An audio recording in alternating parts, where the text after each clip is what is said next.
Voilà, il est 19 heures à Medina Baye, c'est à Kaolack. Bienvenue à tous, le journal à la présentation, cher Tour. Les titres de ce journal, le chef de l'État à Medina Baye, la cité de Baye Niasse, Macky Sall qui a procédé tout à l'heure à l'inauguration de la maison des hôtes à Tivaouane, journée de pause en attendant le gamou prévu demain. C'est la grande affluence déjà sur place. L'équipe de Radio Sénégal nous attend. La SNHLM a un vaste programme de construction d'une centaine de logements à Tambacounda. C'est un budget d'1,4 milliard qui a été mobilisé. La pose de la première pierre du chantier a été effectué. En Gambie, le président élu Adama Barrow invite Yaya Jammeh à respecter le verdict des votes. Il a fait une déclaration aujourd'hui à l'issue d'une réunion avec d'autres leaders de l'opposition. À suivre le dossier, la revue de presse d'Elisabeth Agnès-Sarr mettra fin à ce journal. Modou Diop à la technique, le président Macky Sall est à Medina Baye à Kaolack. Le chef de l'État a inauguré la maison des hôtes de la cité religieuse. Le comité d'organisation de la Faïda a mis les petits plats dans les grands pour accueillir le chef de l'État. Daouda Badiane, bonsoir, vous êtes en direct de Kaolack. Oui, bonsoir, cher Diop. Vous avez fini de l'annoncer, donc le président de la République, Monsieur Macky Sall, a fini donc de couper le ruban et dévoiler la plaquette sur laquelle on pouvait voir écrit donc Abdoulaye Bayoro qui fut le roi du Kano, donc un nom qu'on a donné ici à la maison des hôtes à Medina Baye. Macky Sall présentement, après avoir coupé le ruban et dévoilé la plaquette, a visité un tout petit peu le chantier et il a compris que ce sont des travaux de dernier cri qui ont été menés ici à Medina Baye, donc pour livrer donc à temps cette maison des hôtes. Présentement, au moment où nous émettons, donc le président de la République est à l'intérieur de la salle de conférence qui est donc une salle de conférence qui a 700 en place et donc il va s'entretenir avec l'assistance. Il est accompagné donc du calife de Medina Baye. Il s'agit bien sûr de Cheikh Ahmed Tidiane Ibrahim Niass, donc qui fut l'initiateur donc de la création de cette maison des hôtes. Cette maison des hôtes, Cheikh Diop, il faut le dire, dispose de toutes les commodités pour l'hébergement.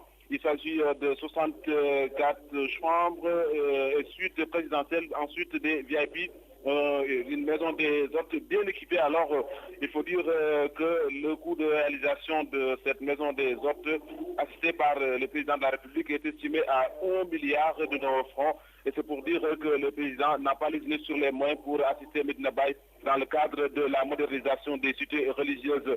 Ici donc, le président a eu droit à un accueil chaleureux, comme qui disait que Medina Baye a déroulé le tapis pour dire un grand merci au président de la République. Partout où il est passé de la gouvernance avant d'en arriver ici, c'était des foules spontanées qui se sont aussi massées pour dire un grand merci au président de la République pour cette réalisation qu'il a donc offert à la communauté néassienne de Medina Baye. Demain aussi, il faut le dire, le président dans ce même siège sera à Léona Niassène pour s'enquérir un tout petit peu des travaux, de l'état d'avancement des travaux de modernisation des cités religieuses telles qu'à Léona, où est en train d'être construite ou bien refaite la grande mosquée de Medina Baye, de Léona Niassène. Donc c'est ce qu'on peut retenir pour l'instant. Nous sommes en train de revenir beaucoup plus amplement sur ce qui va se dire ici. C'était Daouda Badiane depuis Medina Baye, RTS. Daouda Badiane, merci. Je rappelle que le chef de l'État est actuellement à Medina Baye et le chef de l'État Macky Sall qui a déjà inauguré la maison des hôtes, qui porte le nom de l'émir de Kano. C'est au Nigeria. Plus de 200 éléments sont mobilisés pour assurer la sécurité des pèlerins à Medina Baye et dans les autres foyers religieux de Kaolack. En outre, la circulation est formellement interdite aux charrettes et motos Jakarta.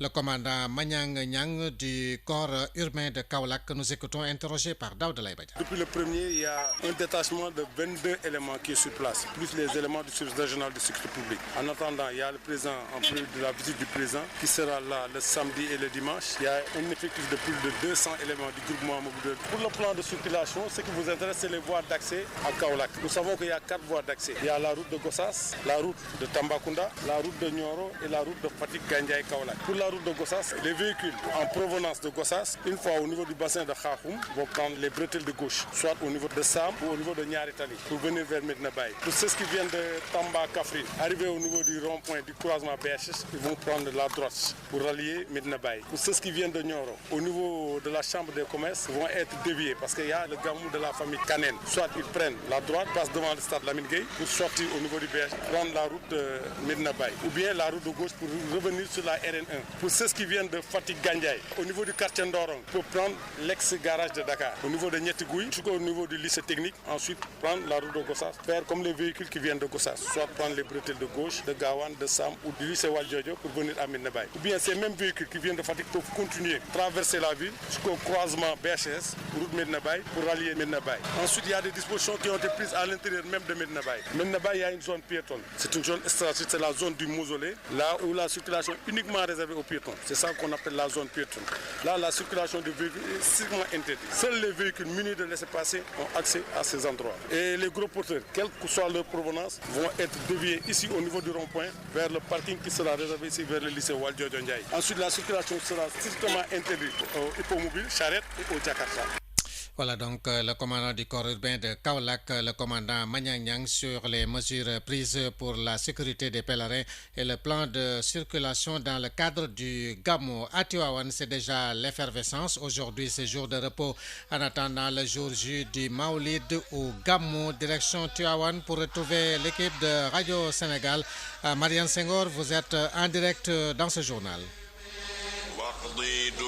Bonsoir, cher Diop, et bienvenue à Tivaouane, la Sainte, point de convergence donc de milliers de Sénégalais à quelques heures seulement de la célébration du Maouloud. Et pour mieux gérer tout ce beau monde, le COSIAS, comité d'organisation au service de Khalifa Ababakar Sy, a pris toutes les dispositions pour assurer la fluidité des voies telles que les mausolées et cités d'hébergement.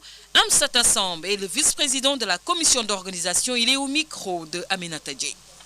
Le comité d'organisation au service du Khalifa Ababakar Sy concerne beaucoup de commissions, mais en ce qui nous concerne aujourd'hui, c'est la commission d'organisation dans son ensemble. On a le gros du travail par rapport à la mise en place d'abord des infrastructures. Après les tentes, c'est la mise en place des différentes couloirs pour la fluidité des pèlerins dans l'ensemble des 3 esplanades communes de la Zawiya de Serigne Babacar Sy Seydi Hadji Malick et de la grande mosquée. Maintenant, au-delà de ça, on est une commission de vigilance par rapport à certains gens qui viennent au Maouloud, qui ne viennent pas pour commémorer bien sûr la naissance du prophète, mais profiter de la négligence des gens, appeler l'attention des autorités compétentes sur ça afin qu'ils fassent leur travail. Au-delà de ça, on a la responsabilité de la propreté de l'ensemble des 3 esplanades communes. Ce que nous sommes en train de faire dès à présent. Depuis hier, on fait un très grand nettoyage et on le dépose au niveau des différentes poubelles. Il y a différentes commissions. Il y a les commissions qu'on appelle les commissions Guindi. Il y a les commissions qu'on appelle les commissions escorte. Il y a les commissions qui sont des commissions d'orientation sur la route parce que tous les accès ne seront pas autorisés, surtout à partir de demain matin. Donc les axes qui concerneront les esplanades communes des 3 mosquées ne seront pas ouverts aux pèlerins, ne seront pas ouverts aux véhicules qui n'ont pas de laissez-passer, ne seront pas ouverts aux gros porteurs pour faciliter la circulation et la fluidité des pèlerins qui veulent faire des ziyaras au niveau des différentes mausolées. On voit également dans les esplanades qu'il y a des pèlerins qui n'ont pas de site d'hébergement. Comment est-ce que vous organisez pour les mettre dans de bonnes conditions? Voilà, par rapport à cette organisation, il y a l'activité spirituelle qui est privilégiée. Et par rapport à ça, il y a des heures précises et déterminées. C'est pourquoi cette commission tente qui s'appelle la commission Ahlou Souf, qui est une précurseur du COSCAS, qui vient ici une semaine avant et qui habite à Thiès, vous voyez qu'il y a dans l'ensemble de la esplanade, aussi bien ici que la Zawiya de Seydi Hadji Malick, il y a des tentes. Maintenant, on autorise à tous les pèlerins qui n'ont pas de lieu d'hébergement de venir passer toute une journée, même s'ils veulent passer la nuit, on les laisse passer la nuit. Aux alentours et aux abords de tous ces mosquées-là, il y a des toilettes. Voilà, nous ouvrons maintenant la galerie des portraits. Cheikh Fall nous plonge donc dans l'univers de Maodo Malick Sy, initiateur du Gamou, mais aussi de ses fils et petits-fils. Nous l'écoutons. Il s'est installé à Tivaouane en 1902. Il a instauré le Gamou et vulgarisé le bourde de Mohamed Bouchri. El Hadj Malick Sy est ainsi apparu en missionnaire de Dieu. Le fils de Sidou Ousmane Sy et de Sokhna Fatoumata Wade Wele est né à Gaïa près de Podor. C'est ainsi qu'après avoir appris le Coran qu'il mémorisa. Très tôt, il sillonna le pays jusque dans les coins les plus reculés. Cette quête sans relâche du savoir lui permit d'asseoir de solides connaissances dans tous les domaines des sciences religieuses. Maodo pouvait alors entreprendre ces vastes chantiers d'installation et de vulgarisation de l'islam pour mieux servir Allah subhanahu wa ta'ala. Ses compagnons, définis comme des mouhaddams totalement engagés à ses côtés, l'aidèrent à construire des mosquées et autres daras. À sa disparition le 27 juin 1922, son fils Babacar Sy lui succéda jusqu'en mars 1957. Puis, ce fut El Hadji Abdoulaziz Sy. Dabakh Malik s'en est allé le 14 septembre 1997 après une mission bien accomplie, ce qui ouvre l'ère des petits-fils avec Serigne Mohamedou Mansour Sy Borom Daara yi. Il a vécu jusqu'en décembre 2012. Depuis cette date, c'est Cheikh Ahmed Tidiane Sy Al Maktoum qui assure le khalifa et continue l'œuvre de son grand-père et de ses pères. Ces recommandations qui s'articulent autour de la paix, de la discipline et de la stabilité ont été transmises aux fidèles par Serigne Abdoulaziz Sy Al Amin, le porte-parole de la famille, l'homme de confiance. Merci Cheikh Fall. Le service national de l'hygiène est à pied d'œuvre à Tivaouane et ce depuis un mois avant le Mawloud. Des opérations sont menées dans tous les coins et recoins de la ville sainte. Des contrôles sont aussi effectués en permanence. Un Gamou dans de bonnes conditions d'hygiène a été donc une forte demande de Tivaouane. Bassirou Silla. Le Mawloud est un moment de forte concentration humaine. C'est le cas à Tivaouane où le service national de l'hygiène est entré en action. Lieux de culte vers lesquels convergent les fidèles et sites d'hébergement qui accueillent beaucoup de pèlerins ont été soit pulvérisés, soit saupoudrés pour faire sortir mouches, cafards, insectes et autres rats de leur dernier retranchement.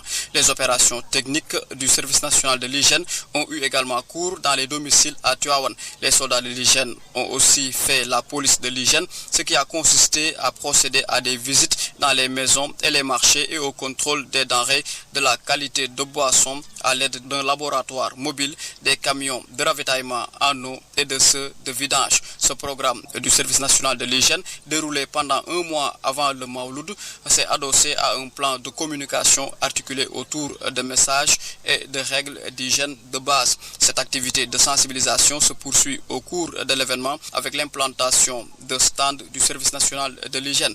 C'est là que des accessoires eau de javel et lave-mains sont mis à la disposition du pèlerin pour qu'il prenne ses précautions durant le Mawloud.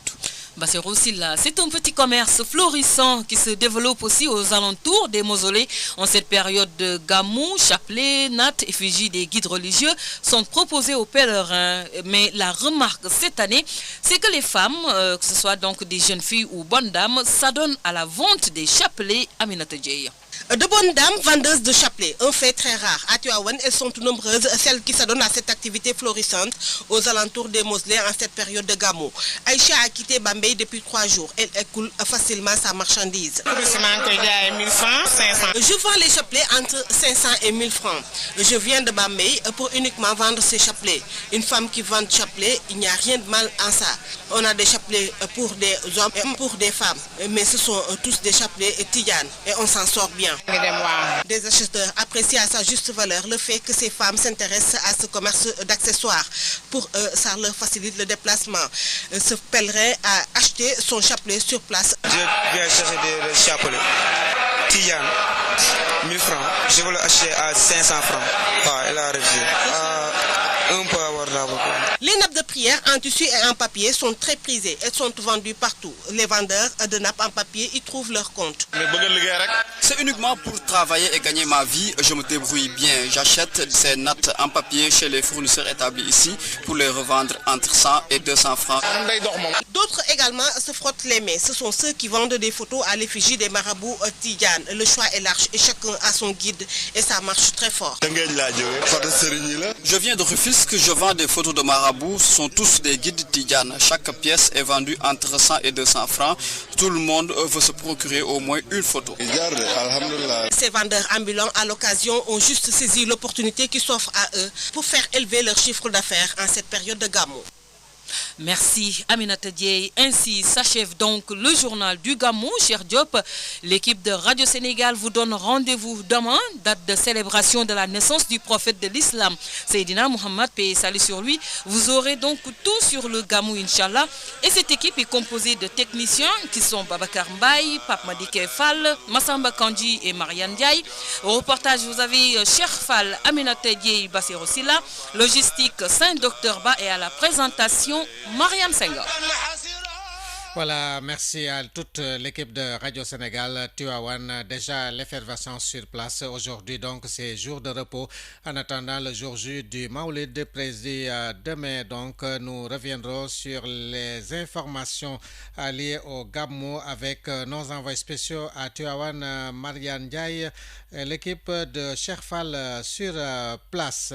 Les autres aspects de l'actualité, direction Tambacounda ou la SNHLM, la Société nationale des habitations à loyer modéré, prévoit de construire une centaine de logements à Tambacounda.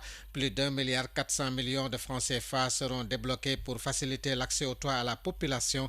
La pose de la première pierre du chantier a été effectuée. Tambacounda, Ansoumana Sadio. 100 logements de la société SNHLM seront construits au quartier Saré-Guilel dans la commune de Tambacounda.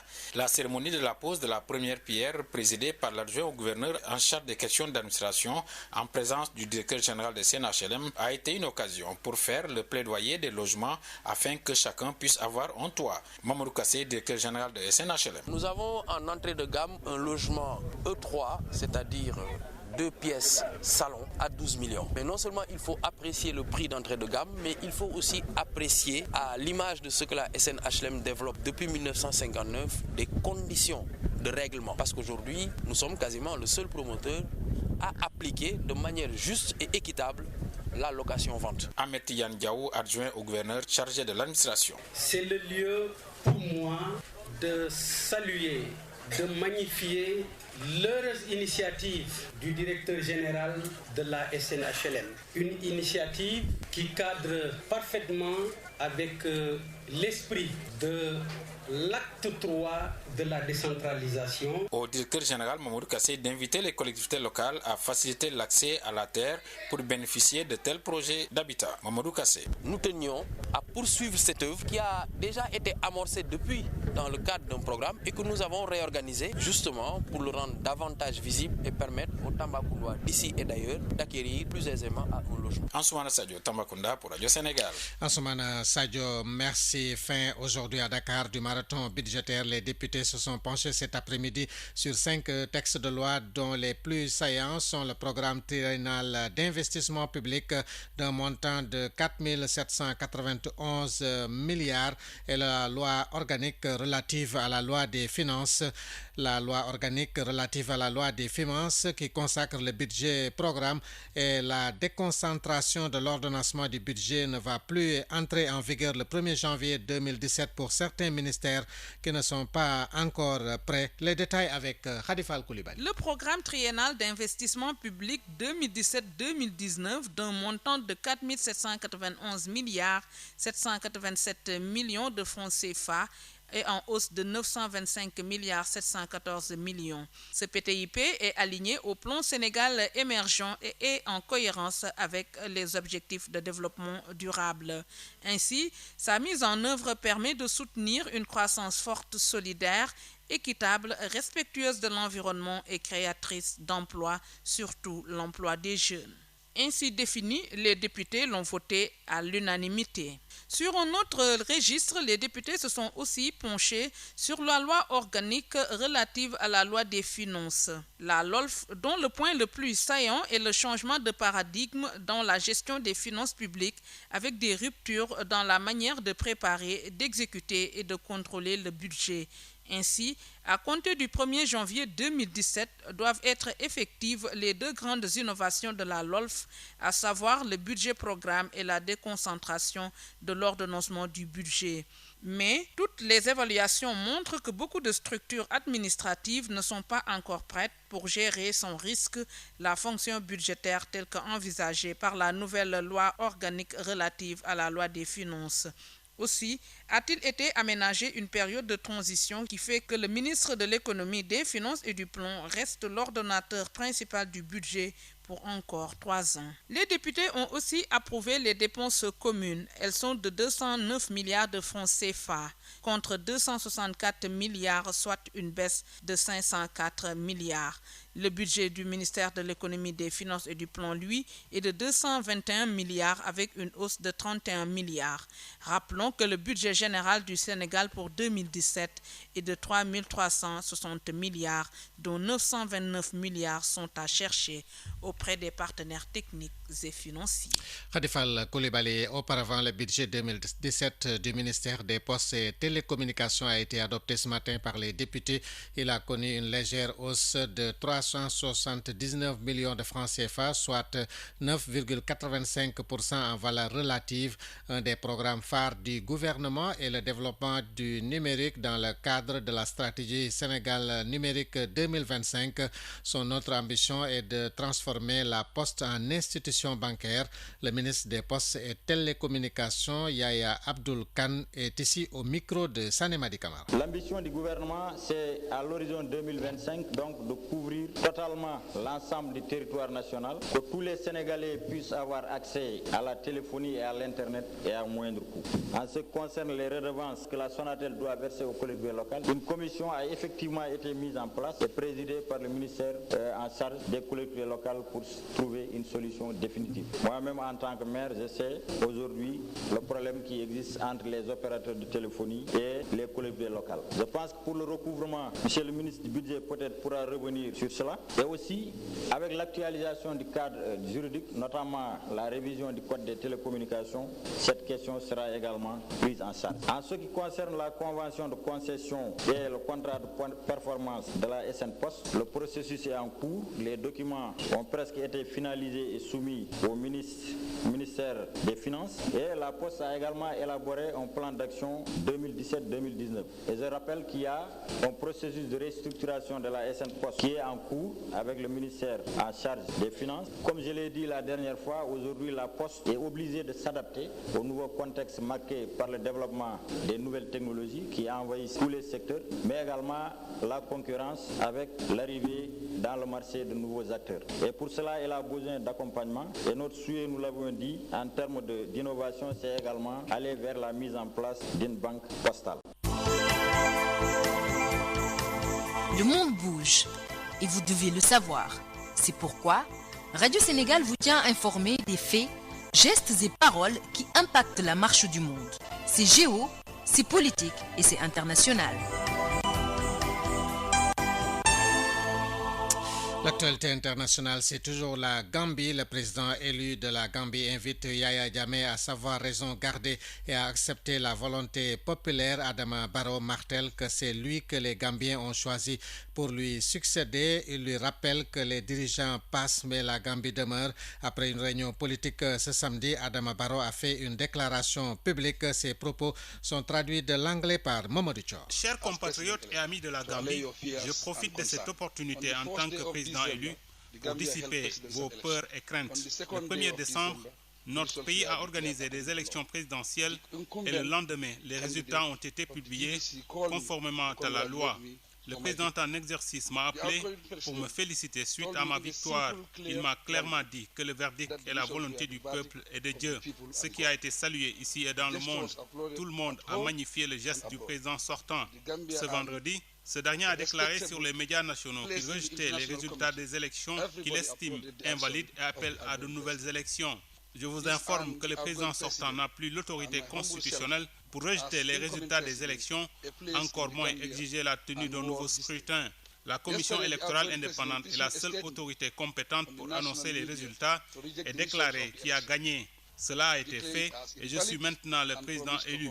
Le président Diamé est un sortant qui attend de me transmettre les pouvoirs exécutifs en janvier. J'appelle tous les Gambiens à vaquer à leurs occupations. Nous avons étonné le monde en organisant des élections libres et transparentes. Je lui ai dit dans nos conversations au téléphone que nous sommes tous les deux nés en 1965, année de l'indépendance. Ce serait un honneur d'avoir un transfert pacifique du pouvoir pour la première fois de l'histoire. Je l'invite à se joindre à moi en tant que président de la Deuxième République, en compagnie de l'ancien président Daouda Kairaba Diawara, notre premier président, pour inaugurer la Troisième République en janvier, quand je prendrai fonction. Il doit savoir que les dirigeants passent et tôt ou tard, je partirai. Nous devons tous agir dans l'intérêt supérieur de la Gambie. Je l'encourage à changer sa position actuelle et accepter le verdict du peuple pour le bien de la Gambie, notre patrie, dont les populations méritent paix, liberté et prospérité. Voilà donc Adama Barrow, le président élu de la Gambie, dans une déclaration publique aujourd'hui sur la situation en Gambie. Voici une déclaration de la CEDEAO, l'Union africaine et de l'ONU sur l'évolution politique en Gambie. La commission de la CEDEAO, la commission de l'Union africaine et le bureau des Nations unies pour l'Afrique de l'Ouest et le Sahel ont reçu des informations selon lesquelles le président en exercice de la Gambie, Yahya Jammeh, a rejeté les résultats de l'élection présidentielle gambienne du 1er décembre 2016, officiellement annoncée par la commission électorale indépendante du pays. Le président de la commission de la CEDEAO, le président de la commission de l'UA et le représentant spécial du secrétaire général des Nations unies en Afrique de l'Ouest et au Sahel sont profondément préoccupés par cette situation. Ils appellent le gouvernement de la Gambie à respecter ses obligations constitutionnelles et ses obligations internationales. Il est fondamental que le verdict des urnes soit respecté et que la sécurité du président Adama Barrow et celle de tous les citoyens gambiens soient pleinement assurées.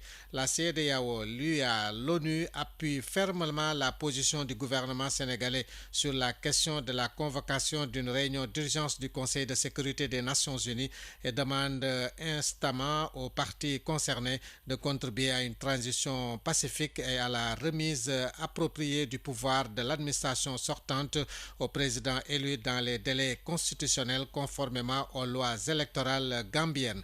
La CEDEAO, l'UA et les Nations unies exhortent toutes les parties prenantes gambiennes, y compris les dirigeants élus, les forces armées, les partis politiques et les organisations de la société civile, à rejeter la violence et à défendre pacifiquement la volonté du peuple exprimée clairement dans les urnes. Ils appellent également les forces de défense et de sécurité gambiennes à remplir leurs devoirs républicains. La CEDEAO, l'UA et l'ONU sont solidaires avec le peuple de Gambie, qu'ils saluent une fois de plus pour la maturité démontrée tout au long du processus électoral et s'engagent à continuer à suivre l'évolution de la situation en Gambie. C'était là une déclaration de la CEDEAO, de l'Union africaine, de l'ONU sur l'évolution politique en Gambie.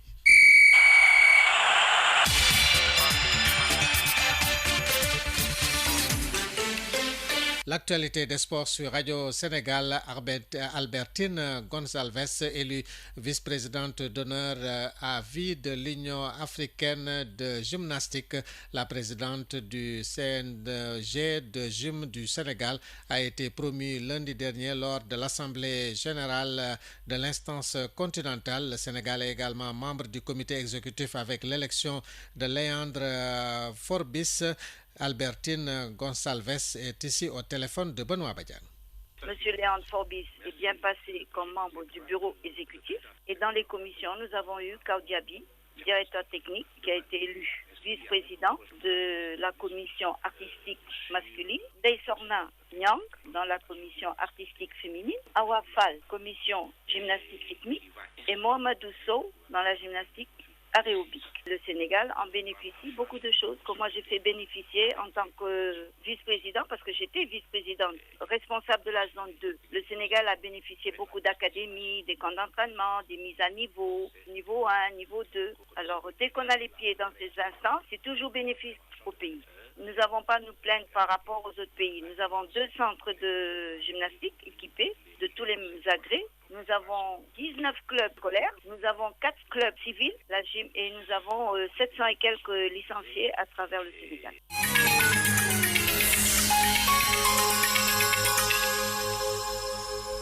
La revue de presse, c'est avec Elisabeth Agnès. Le revirement intervenu hier en Gambie et ce matin à la une de la presse, Yaya Jammeh fait un coup d'état en Gambie. Titre ce matin Walfadjri qui nous apprend que ce dernier a finalement rejeté les résultats du scrutin qui le donnait perdant. C'est lui-même poursuit le quotidien de Sacré-Cœur qu'il a annoncé hier dans un message à la télévision gambienne. Le président sortant de la Gambie informe l'Obs a ainsi revêtu hier le costume belliqueux qu'il a si souvent endossé et donné comme raison à ce revirement, un document qu'il dit être une correspondance d'Ali Momar Ndiaye, président de la commission électorale. Selon toujours la déclaration lue par Yaya Jammeh, reprise par l'Obs, des erreurs de nature à changer drastiquement les résultats ont été relevés dans cette supposée correspondance, si bien que lui se retrouve avec 280 486 voix contre 227 708 pour Adama Barrow, déclaré vainqueur après les élections. Yaya Jammeh renchérit, la tribune réclame ainsi un autre scrutin puisqu'à ses yeux, celui-ci n'a pas été bien organisé. Ainsi relève Vox Populi, Yaya Jammeh fait volte-face et confisque le pouvoir puisqu'il a décidé de rester à son poste.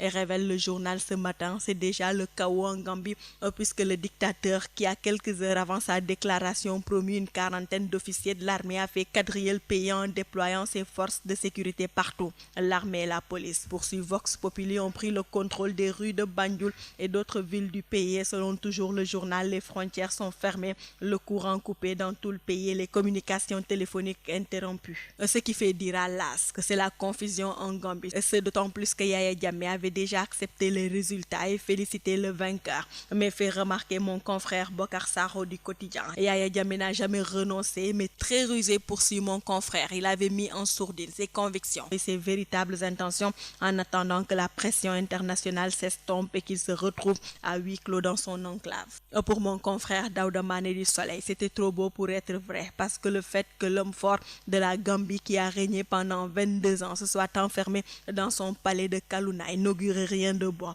Ce dernier d'espérer que la communauté internationale ne va pas tolérer pareille forfaiture. En tout cas, informe l'enquête, le Sénégal a déjà mis en garde Yaya Jammeh parce que cette volte-face de Yaya Jammeh qui doit céder le pouvoir le mois prochain, informe le Soleil, n'est pas du goût des démocrates et des gouvernements comme celui du Sénégal. C'est pourquoi l'État a sorti hier un communiqué selon l'enquête pour condamner et exiger le respect sans condition du choix démocratique librement exprimé par le peuple gambien et demander à Yaya Jammeh d'organiser la transmission pacifique du pouvoir. Le ministre Mankeur Ndiaye, selon toujours l'enquête, a aussi mis en garde Yaya Jammeh contre toute atteinte à la sécurité des ressortissants sénégalais que le président sortant a menacé. Le gouvernement renchérit. Libération a aussi appelé la CEDEAO, l'Union africaine et les Nations unies à œuvrer ensemble et à prendre toutes les mesures qu'impose la sauvegarde des résultats du scrutin en Gambie. Parce que martèle le ministre Mankeur Ndiaye dans les colonnes de Sud Quotidien, cette volte-face de Yaya Jammeh est inacceptable et le Sénégal considère comme nulle et de nul effet sa déclaration qui est une atteinte grave au principe de la démocratie. Voilà, la Gambie, nous en avons parlé dans ce journal. Le président Adama Barrow qui invite Yaya Jammeh à respecter le verdict des urnes. La CEDEAO, l'Union africaine et l'ONU se disent préoccupés par cette situation. Dans un communiqué rendu public, ces organisations invitent à une transition pacifique en Gambie. Nous avons parlé de la visite du chef de l'État à Medina Baye, la cité de Baye Niasse. Macky Sall a procédé à l'inauguration de la maison des hôtes. Daouda Badiane a donné les détails dans ce journal à Tivaouane. C'est une journée de pause en attendant le gamou prévu demain. C'est l'effervescence déjà dans la cité de Maodo. La SNHLM a un vaste programme de construction d'une centaine de logements à Tambacounda. C'est un budget d'1,4 milliard qui sera mobilisé. La pose de la première pierre du chantier a été effectuée à Tamba. Merci à Modou Diop, Marie-Claire Sen à la technique ce soir, au CDM Omar Sow et à la réalisation de ce journal Ibrahim Khalil Goudjabi et Mamadou Thior. Journal présenté par Cheikh Diop. Merci d'avoir suivi.